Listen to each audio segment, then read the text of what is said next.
Dice, aquí está.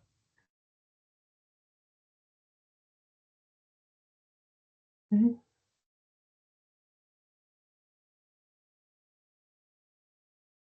pasó? Déjame un segundo. A ver. Compartir.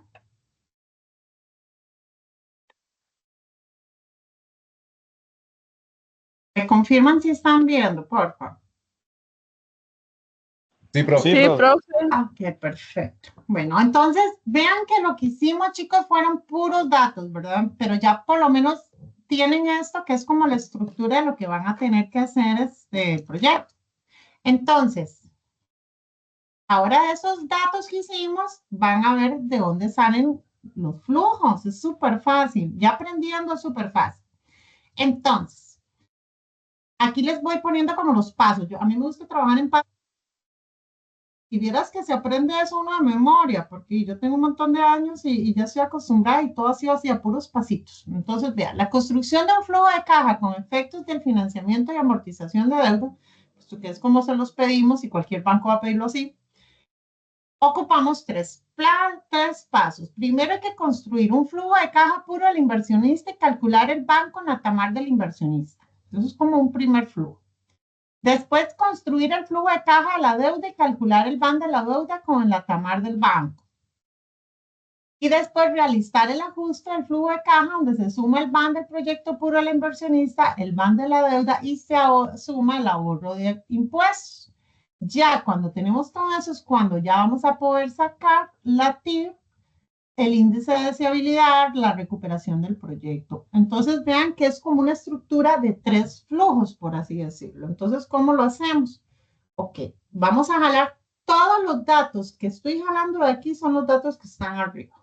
Entonces, primero la estimación del capital de trabajo, que ya vimos que era 29.500.000. Los datos de depreciación. Tenemos los datos totales que son depreciación anual de 1.025.000.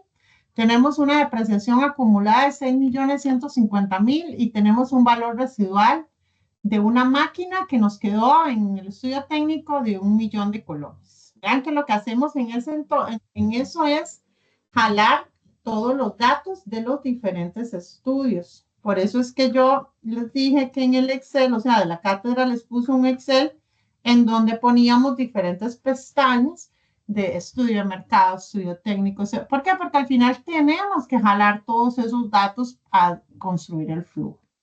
Después tenemos los gastos con efectos de inflación, o sea, tenemos los ingresos, tenemos los gastos, que son los datos que construimos juntos. Tamar del banco de 14%, esta tasa se utiliza para sacar el BAN de la deuda. Y tenemos una tamar del inversionista del 19%. Aquí yo cometí un error porque les puse 14% y creo que arriba, ahí sí, la tabla de deuda la había hecho al 10.5. Aquí, ven, estos dedazos tengo que corregirlos antes de pasarle este documento. Porque la tabla de deuda, ¿se acuerdan que la habíamos calculado a 10.5? Si mal no recuerdo. Entonces ahí eso fue dedazo, eso lo corrijo, pero lo importante es la estructura. Ahora sí, tenemos un costo ponderado, el costo ponderado está bien, 13.45. Por tanto, la TIR del proyecto final debe ser mayor a 13.45 para que el proyecto sea viable. Ya tenemos esos datos que fueron los que calculamos. Ahora sí, para ajustar un flujo, requerimos los datos de los intereses y de la amortización. Todos esos datos son los que sacamos de la tabla del pago de deuda. Entonces, los pagos de intereses, ven que tenemos 1.400.750.000. Todos estos datos son estos de esta tablita, para que recuerden, chicos. O sea, para que vean que lo que hice fue jalar datos. O sea, todo lo que hicimos en la construcción del estudio financiero,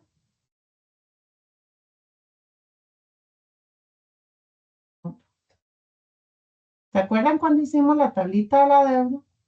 Aquí está. Ven que aquí sale intereses, 1.548.000, 1.216.000, 850. Vea esos datos de ahí. Yo, ve, 1.548.000. O sea, lo que hice fue jalarlos. Entonces, mi consejo es que ustedes, cuando ya hicieron todo el estudio financiero, toda esa prosa que vimos, jalen esos datos y los acomodan así como les pongo, datos requeridos. Utilizan esta misma estructura, chiquillos, nada más que la tiran a 10 años. Entonces, con eso van a Excel, los que tengan Excel, y construyen su flujo. En caso que no tengan Excel, pues lo hacen con una tablita. Entonces ponen año cero. ¿Qué va a ir en el año cero? En el año cero vamos a iniciar. Vean que estamos con el flujo de caja del inversionista 4 años. Esto sí yo me lo jalé del Excel y lo copié aquí. Pues el flujo de caja 4 años del inversionista, recuerden que aquí es porque yo lo hice a 4 años. ¿Qué pasa si es a 10 años? Pues van a tener que hacer los tablas ahí para abajo, pero nos mandan una hoja a lo ancho y la hacen a 10 para que no haya ningún problema. Perdón. Entonces, la inversión del capital del trabajo siempre se va a colocar en flujo de caja inversionista en el año cero como un valor negativo. ¿Por qué? Porque toda esa inversión es la que se va a gastar. Entonces es un valor negativo que nosotros tenemos que recuperar en el tiempo. Entonces, eso es lo primero que van a montar. Después montan los flujos de ingresos. Vean que en ingresos, año 1, año 2, año 3, años 4, fueron los datos de los ingresos de los datos de ingresos con inflación de los cálculos que hicimos. En los gastos, igual, 6 tal, 7 tal, 7 tal. Estos más bien, ahora se los paso, no sé por qué lo dicen esos colores. Vean que yo lo puse negativo, ¿por qué? Porque en un flujo de caja todo lo que sale pues se vuelve negativo y suma pues lo que entra. La depreciación yo aquí la pongo negativo. ¿Por qué? Porque al final le resta para efectos del impuesto de renta, porque acuérdense que tenemos que hacer como simular que es un gasto. Entonces, tenemos una depreciación acumulada. ¿Se acuerdan que habían inversiones iniciales que decían que tenían una vida útil de 10 años, otra como es 8 años? La cuestión es que la sumatoria como nosotros hicimos el flujo de caja 4 años y no se terminó de depreciar eso, entonces nos quedó de lo que compramos una depreciación acumulada 6.150.000. Esa también la pone en negativo, que se vea como un gasto, no importa. ¿Por qué? Porque entonces eso me resta más en pago de impuestos. Igual el valor de salvamento, que nos dijeron que quedaba ahí como un valor residual de 1.000.000. Entonces, ustedes suman todo esto y al final nos dan estos datos. Esto se llama utilidad antes de impuestos. O sea, eso fue lo que nos quedó de sumar y restar todos. Impuesto del 25% que habíamos acordado. Entonces, el impuesto del 25% me va a restar a esa utilidad. Entonces, esta va a ser mi verdadera utilidad. Vean que aquí este valor me quedó negativo.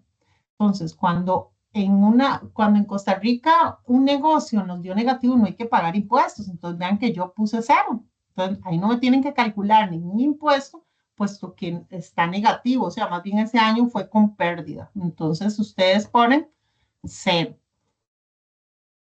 Entonces, cuando ya tienen este dato, me van a volver a sumar la depreciación anual, la depreciación acumulada y el valor de libros con el que se liquida ese bien que queda. ¿Por qué? Porque al final eso no se está perdiendo, eso es de la empresa, ahí está ese dinero, por así decirlo. Entonces vuelven a sumar eso y ya suman eso, y entonces ya ahí sí nos dan los flujos netos que todos en esos años son positivos. Entonces, los primeros años, si ustedes ven, todo se ve positivo. Mira, el primer año, al final del año nos ganamos 1.447.000.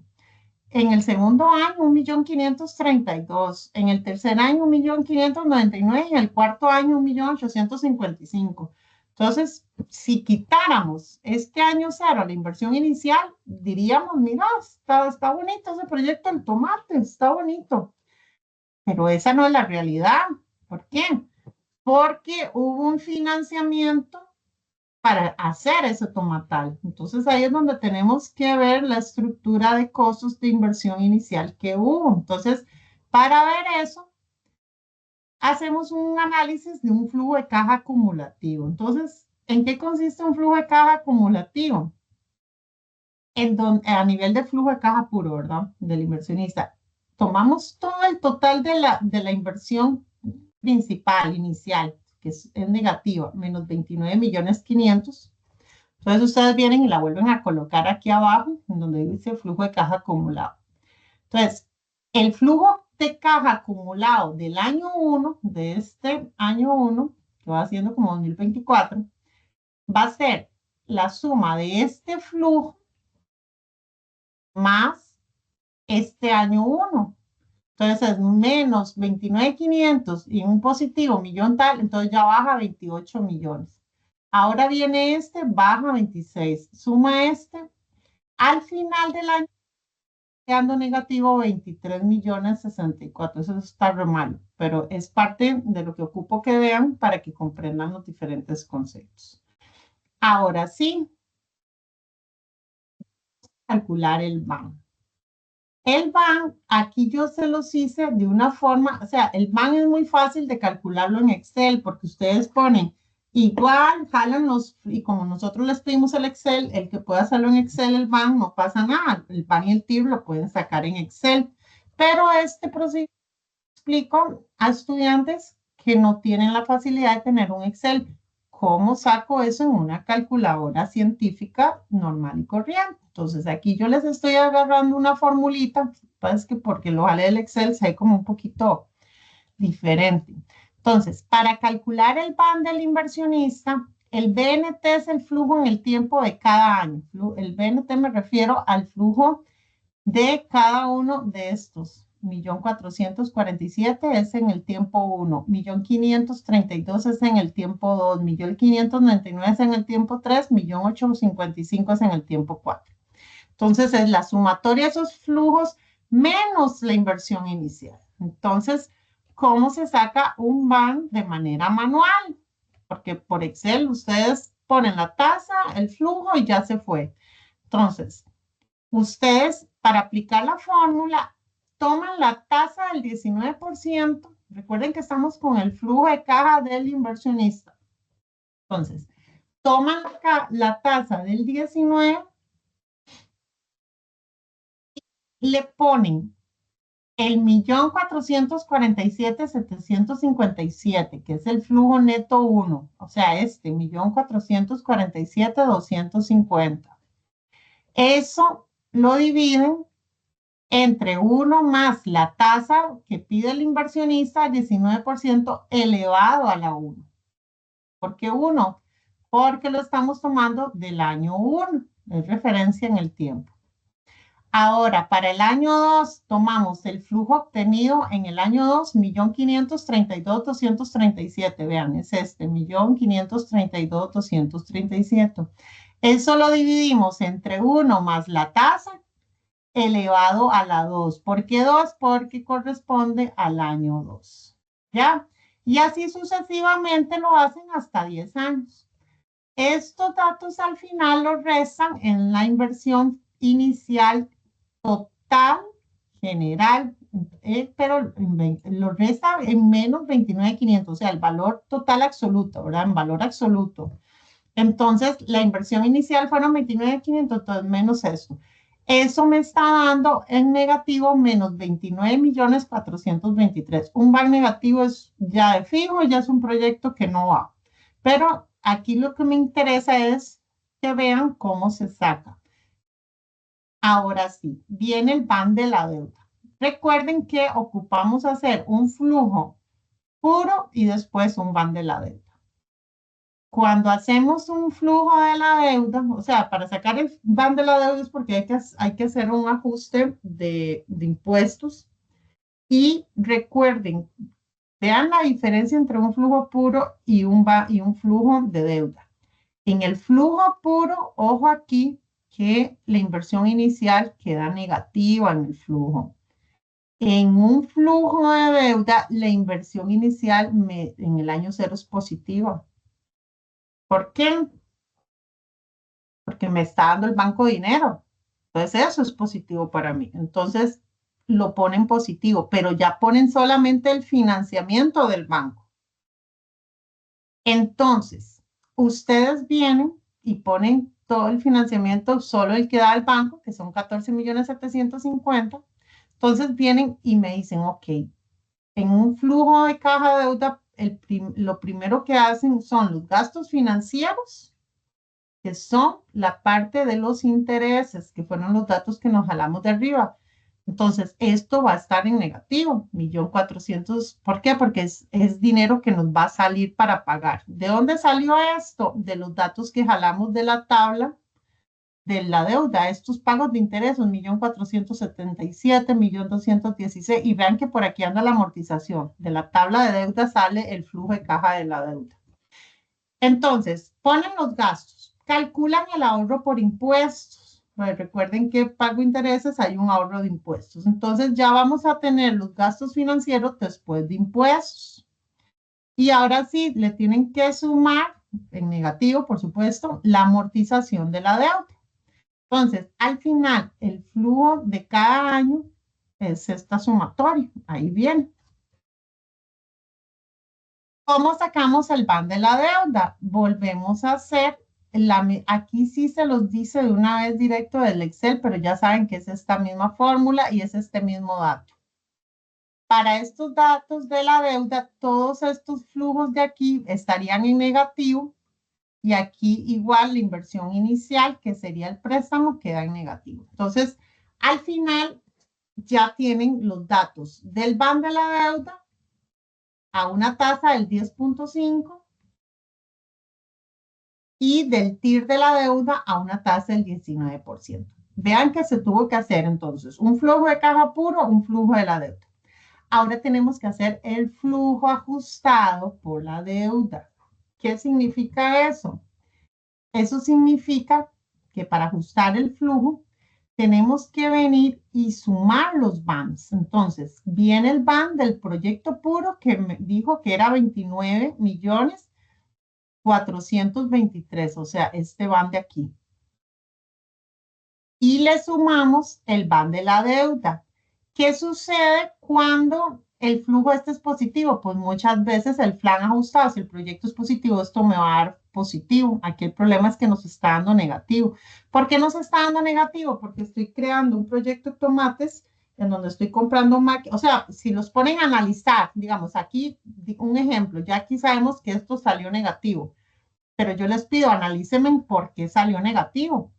Entonces, ¿qué les diría yo rápidamente? Yo les explicaría y les diría, vean chicos, lo que está pasando aquí es que estoy haciendo una inversión muy alta en equipos agrícolas y de maquinarias para un proyecto de 4 años, cuando son equipos que hasta van a tener una vida útil de 10 años. Entonces, mi recomendación aquí es que hagan un leasing, alquilen las maquinarias si se pueden a alguien ahí, o que mejor hagan un proyecto pensado a 10 años, pero a 4 años jamás es rentable. O sea, yo estoy casi segura que si este proyecto lo tiramos a 10 años, sí puede salir viable, pero es un tema que yo lo hice muy cortito porque a mí lo que me interesa es que vean la estructura. Yo este proyecto fue más para que analizaran la estructura, chicos. Entonces, porque esta es la estructura que ustedes van a seguir hasta los 10 años. Entonces, el flujo de caja ajustado, ¿cómo se hace? Deben sumar el flujo negativo del efectivo puro más el ahorro de impuestos. O sea, ajustar un flujo es que se vea el ajuste por el ahorro de impuestos. Entonces, ¿qué tenemos? Tenemos el flujo neto. Entonces, el flujo neto son los 29.500.000, 72.363.3, 212, y a eso le vamos a hacer un ahorro por impuestos. ¿De dónde salen estos datos del ahorro de impuestos? De este dato de aquí, vean.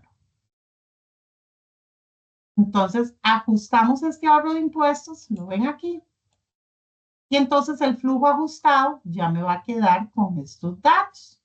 Entonces, estos datos, ya ahí sí calculamos el flujo acumulativo. Ahora sí, cuando ya tenemos el flujo de caja acumulativo, que fue como les enseñé la vez pasada, 29.500 negativo, más este positivo me baja esto, más este positivo me baja eso, ahí van haciendo. Ahora sí, cuando ya tienen esto, el flujo de caja ajustado posterior, y ahí se los voy a poner ahí en recordatorio, que no se los puse.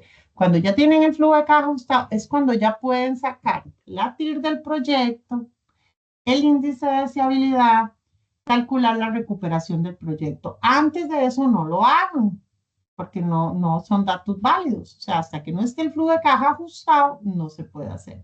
Muchos proyectos que me han presentado ni siquiera vienen ajustados ni por la deuda, ni con el ahorro de impuestos. Entonces es un desorden que uno dice, Dios mío, ¿dónde copiaron esto? O sea, es una cosa terrible. Yo lo que quiero es que ustedes aquí aprendan cómo se hace y vean que aquí yo les estoy dando todos los datos de dónde vienen saliendo todos los flujos, todo diferentes datos. Entonces, chicos, es importante que consideren esto a la hora de hacer las cosas porque al final de cuentas, esta estructura les va a ayudar mucho a futuro con los datos suyos. Entonces, la recuperación es esta fórmula, años que duró negativo más el último dato del flujo negativo acumulativo. Vean que este es el flujo de caja acumulativo y eso lo dividen entre el siguiente flujo positivo. Entonces, el problema aquí es que todo está negativo. Entonces, aquí no hay forma de calcular la recuperación del proyecto. O sea, este proyecto no se recupera. Entonces, esto no es viable. La ventaja es que la tutoría que les di el jueves, les hice un flujo de caja, que hoy ya les subo toda la información, chicos. Tienen la fórmula de recuperar el flujo de caja y ven en Excel, se paran en la celdita y van a ver cómo hacen esa fórmula, pero para efectos de la fórmula, aquí está el cómo se hace la fórmula. Entonces aquí yo pongo, no se recupera. Vean que la TIR del inversionista me está dando 71%. Recuerden que la TIR es la que hace al valor actual neto igual a 0. Esa es la forma de calcular la TIR. Entonces, matemáticamente, la TIR para los que no tengan calculadora, o sea, que me van a presentar el trabajo hecho a mano, o sea, sinceramente todos los que están aquí tienen que presentarlo en Excel por un tema de que les estamos pidiendo el Excel y pueden ir a una sede universitaria a hacerlo. Pero para los estudiantes privados de libertad, que sí se les dificulta, son a los únicos que no les voy a afectar por no presentarme el cálculo de la TIR a nivel de proyecto calculado en Excel. Porque ya el cálculo de la TIR a mano sí reconozco que es muy complicado.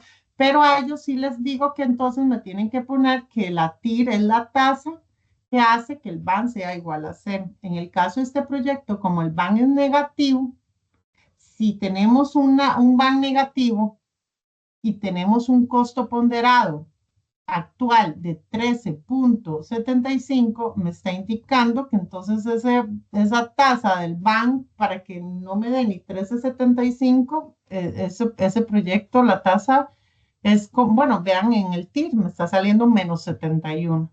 Entonces es un proyecto definitivamente que no es viable hacerlo. Ahora sí, como el índice de deseabilidad. Recordemos que el índice de deseabilidad evalúa la capacidad del proyecto de cumplir con las obligaciones o pagos, en este caso préstamos e inversiones. Siempre tiene que ser positivo. Si da negativo, no es viable. Entonces, el índice de deseabilidad va a ser igual al valor presente neto, al BAN final del flujo ajustado, lo dividen entre la inversión inicial total. Entonces, ¿qué pasa? En este caso, el proyecto me dio un BAN de menos 32.496, me está dando menos 1.10, eso es negativo, no se hace el proyecto. Pero en proyectos que da 1.5 positivo, sí se hace perfectamente. O sea, todo el que de arriba de 0, sí está bien el índice de deseabilidad. Eso significa que hay suficiente capacidad para cumplir con las obligaciones de pagarle los préstamos y a los inversionistas. Ahora sí, ¿qué hay que hacer para sensibilizar y medir el riesgo? Tienen que tomar el flujo de caja y aumentar tasas de inflación tipos de cambio, aumento en costos, caídas de producción. Entonces, en el caso del proyecto, yo lo que les diría es que sensibilicen el proyecto y aumentan la tasa del banco. Entonces, si ustedes al final la tasa del banco les está dando un 14%, entonces sensibilicen a 4 puntos más, a un 18%, por ejemplo. Entonces, ¿qué pasa? No significa ser loco como que sensibilizo y hago eso, no. Es calcular al final hasta qué punto el proyecto sigue siendo positivo. Recuerden que les estamos pidiendo proyectos que sean viables. Entonces, ¿qué sucede? Cuando ustedes sensibilizan, lo que hacen es, como lo están haciendo en Excel, pueden identificar al aumentar la tasa, darse cuenta hasta dónde ya el proyecto es viable. En el momento que el BAN les sale negativo, bajan un poquito más la tasa y entonces ya deciden cuál es la tasa. Entonces, ¿qué pasa? Ustedes pueden decir, este proyecto puede sensibilizarse hasta una tasa de 6 puntos más del actual. Por darles un ejemplo, eso es una sensibilización. En el tipo de cambio, en caso de que hayan proyectos donde los afecte el tipo de cambio, entonces suben el tipo de cambio. Entonces, para efectos del tipo cambiar, entonces cuando van a hacer los ingresos y todo, lo que hacen es primero hacer el tipo de cambio y ajustan y jalan desde el Excel para medir ese tipo de cambio. Entonces, todos los datos les varía según el tipo de cambio. En inflación, pueden subir la inflación, entonces hacen un efecto inflacionario que entonces suben la inflación, entonces me van a proyectar entonces un cambio, porque en Excel eso es muy fácil de hacer.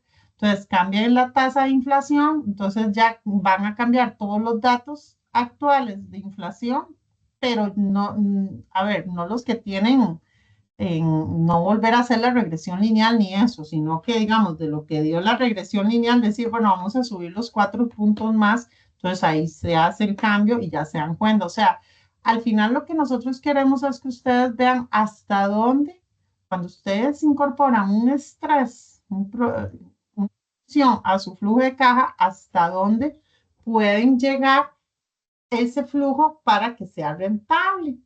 Y ahora sí, ¿cómo se escriben las conclusiones? O sea, ustedes tienen que explicar los resultados de cada estudio. Entonces, las conclusiones al final van a ir en función de los resultados del estudio de mercado. ¿Cuáles son las conclusiones del estudio de mercado? Los datos que incurrieron al final de la inversión inicial. Entonces, como conclusión de este estudio de mercado, se concluye que para poder hacer un estudio de mercado se ocupa un costo de inversión inicial, no sé, de 3 millones, porque hay que pagar un estudio de hacer una encuesta de 190 personas, en donde se tiene que también pagar un sitio web de tal. Ese es el tipo de conclusiones que uno ocupa, con datos. En una conclusión de un estudio técnico, entonces la sumatoria de todos esos estudios son las conclusiones finales. Por eso es que nosotros les dijimos, vayan construyendo las conclusiones, porque al final ustedes ya incluyen las conclusiones del estudio financiero y ya tienen un documento final terminado. Y las recomendaciones van de la mano sobre si es viable o no y explicar qué fue lo que hicieron, hasta qué nivel de riesgo es permitido hacer este proyecto y al final los resultados que obtuvieron de esa sensibilización que hicieron. Eso es. Bueno, y en recomendaciones lo más importante, si sale positivo, pues hasta dónde lo sensibilizaron. Y si no es positivo, tienen que recomendar que ese dinero no se invierta en ese proyecto y dan una alternativa de solución. Entonces ustedes pueden decir, se recomienda a los inversionistas que no inviertan ese dinero y que mejor busquen un certificado a plazo. Actualmente el Banco Nacional tiene un sistema del 10%, que eso le puede generar una utilidad en el tiempo mejor que invertir aquí. O sea, algo con sustento, algo que en verdad se refleje que supieron hacer las cosas bien. Entonces, chicos, como pueden ver, esto es muy, muy como paso por paso, por así decirlo.